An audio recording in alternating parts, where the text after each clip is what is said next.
Thank you for sitting down with me, Naomi, and let me talk to you today. But I'm not happy about the subject. I've known you for some time, so I know it's important to hear your point of view on the Mail on Sunday. How do you feel? I was shocked by this article in Mail on Sunday. I've always said that I'm not a saint, that I am a work in progress, but I will not be held hostage by my past. Passion for Relief is something that came to my mind in 2005. We started with Hurricane Katrina. We've helped the floods in Japan. We've worked with a great association, Save the Children.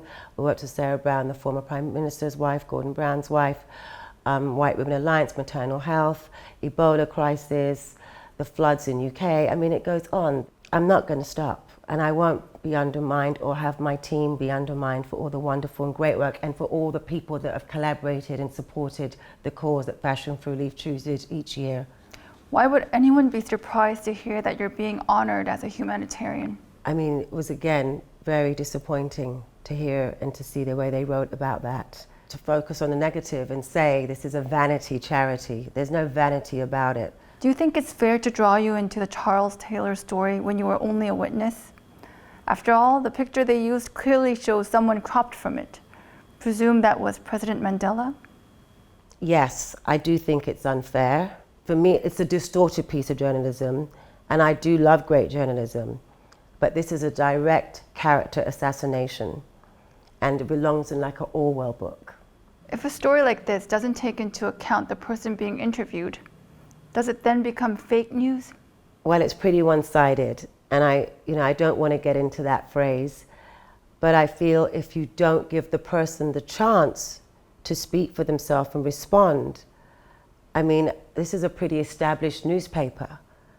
You should give the person the right to respond to what your allegations are. The paper does manage to make it clear that you were not aware of Epstein activities. Did you know who he was? Yes, I knew him. I was introduced to him on my 31st birthday by my ex-boyfriend Flavio. He was always front and center at Victoria's Secret shows. Did you suspect what he was doing? No. And what he's done is indefensible. And when I heard of what he'd done, it sickened me to my stomach, just like everybody else. Because I've had my fair share of sexual predators, and thank God that I had good people around me that protected me from this. I mean, right now I stand with the victims. They're scarred for life. For life. How many people do you think you have rubbed shoulders with, as the Mail on Sunday put it? I've rubbed shoulders with hundreds of thousands of people. I mean, I find it extraordinary that of all the hundreds of thousands of people that I've stood next to take a picture at a public event, they've only chosen these few. It's going to be very difficult to be photographed at public events because you're going to think if you do take a picture, it's going to be taken out of context and used in a negative way. So it's going to be sad for everybody. Has this article made you think differently about the state of journalism today? And did you think this one-sided way of reporting could then be considered sinister? Yes, I do. I mean, as I've said, I've met some great journalists and writers and done some great interviews over the years.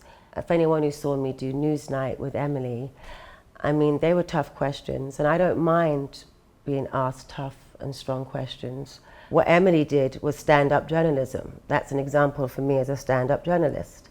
Straightforward, tough questions, and I was happy to answer them. I cannot put this in the same boat and say this is journalism, especially as I was not given the chance to respond. It's not what I would have expected. What would your conclusion be about this article? Let's call it for what it is. This is a character assassination, and we can all read between the lines and know why they keep coming at me. But I will not lay down and let that happen. The frightening conclusion here is that if the negative action of your neighbor, colleague, or even an associate can somehow make you guilty too, simply by association, then we indeed live in very worrying times.